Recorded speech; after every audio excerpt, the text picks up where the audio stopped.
Hello, everyone, and welcome back to the channel. Today, we're diving into a topic that is on the minds of many of us as we get older. How can we add not just years to our life, but life to our years? The title might sound a bit like clickbait, I admit. One bedtime trick that extends life by 10 years. But what if I told you that behind that headline is a simple, scientifically backed principle that could genuinely transform your health and longevity? Stick with me, because today we're going to unpack the incredible power of one specific habit. This isn't about some magic pill or a complex, expensive routine. It's a fundamental shift in how you approach the last few hours of your day, and it has profound effects on your body, especially for those of us over 50. So, what is this trick?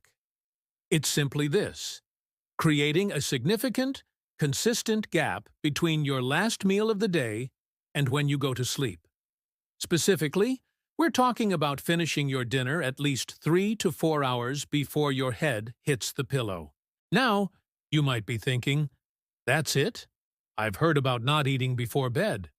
And you're right, it's not a new concept. But what's often missed is the why behind it, and the cascading benefits that scientists are now linking directly to a longer, healthier life. It's not just about avoiding indigestion. It's about tapping into your body's most powerful self-repair system. Let's break down what happens when you eat. Your body goes into digestion mode. Blood rushes to your stomach. Your pancreas releases insulin to manage blood sugar, and your entire system is focused on processing that food.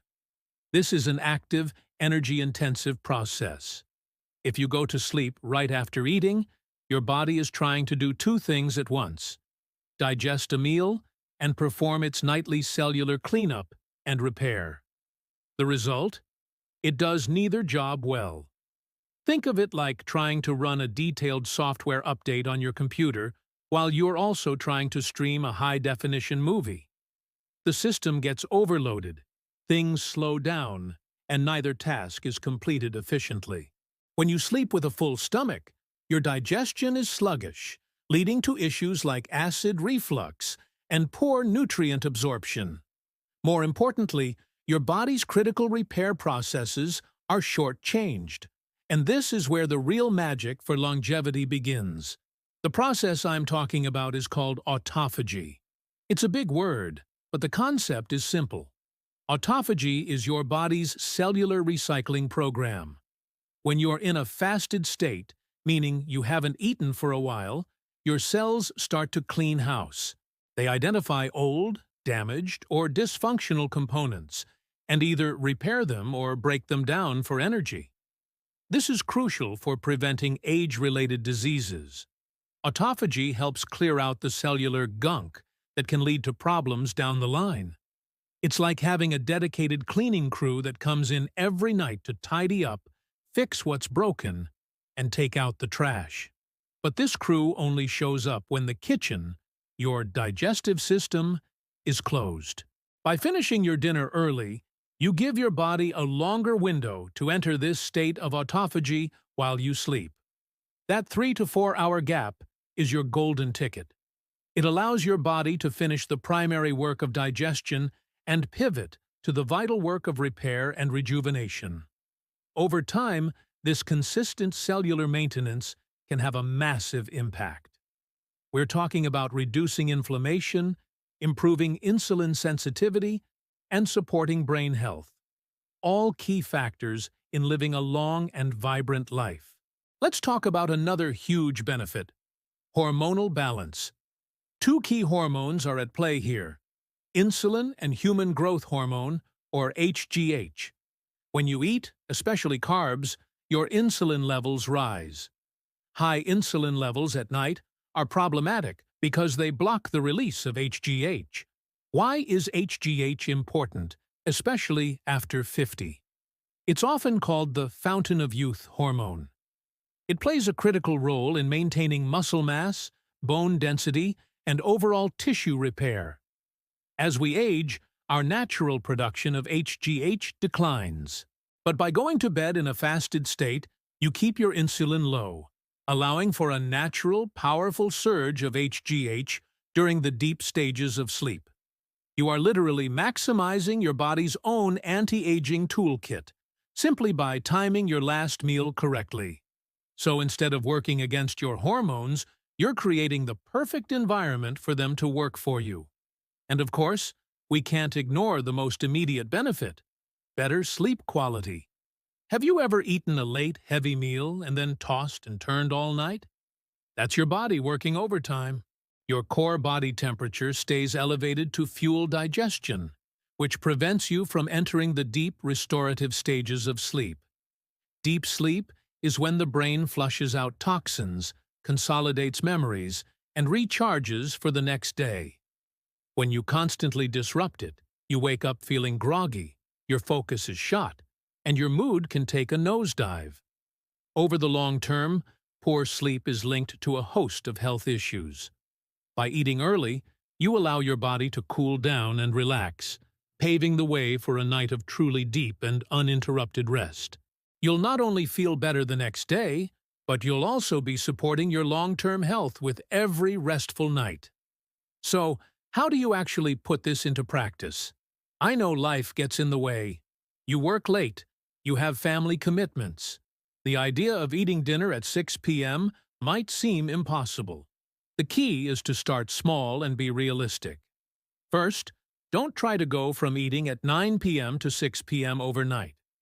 If you usually eat at 8, try shifting it to 7:30 for a week. Then, nudge it to 7. Tethered. Small, incremental changes are much more sustainable than a drastic overhaul.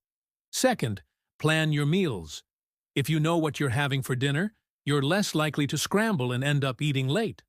Maybe this means doing some meal prep on the weekends or opting for simpler, quicker meals during the week. Third, consider what you're eating. Make your evening meal the lightest of the day. Focus on lean protein and plenty of vegetables. These are easier for your body to digest than heavy carbs or fatty foods. This isn't about deprivation, it's about being strategic. Save the bigger, more carb-heavy meal for lunchtime, when your body is most active, and can use that energy effectively. And what if you get hungry before bed? This is a common concern. First, make sure you're getting enough protein and healthy fats with your dinner, as these promote satiety. Also, ensure you're well hydrated. Sometimes we mistake thirst for hunger. A warm cup of herbal tea, like chamomile or peppermint, can be very soothing and satisfying before bed without triggering a digestive response. If you absolutely must have something, a very small handful of nuts might be okay. But the goal is to retrain your body and mind to not expect food before sleep. Look, the claim of extending life by 10 years isn't about a literal guarantee.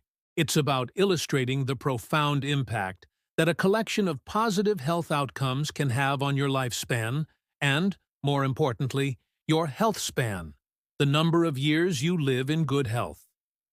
By consistently giving your body this nightly fasting window, you are reducing chronic inflammation, improving your metabolic health, balancing your hormones, and getting higher quality sleep. Each of these benefits on its own is a powerful tool against aging. When you combine them, night after night, year after year, you are creating a powerful cumulative effect that can genuinely change the trajectory of your health. This isn't just a trick, it's a lifestyle shift. It's about honoring your body's natural rhythms and giving it the tools it needs to take care of you. It's one of the most effective, free, and accessible things you can do for your long-term well-being. Start tonight.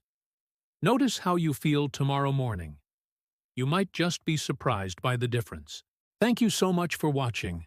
I hope you found this information valuable and empowering. If you did, please give this video a thumbs up. And don't forget to subscribe to the channel for more content on living your healthiest, happiest life. I'd love to hear your thoughts in the comments below. Do you already practice this? What challenges do you face? Let's continue the conversation. Take care, and I'll see you in the next video.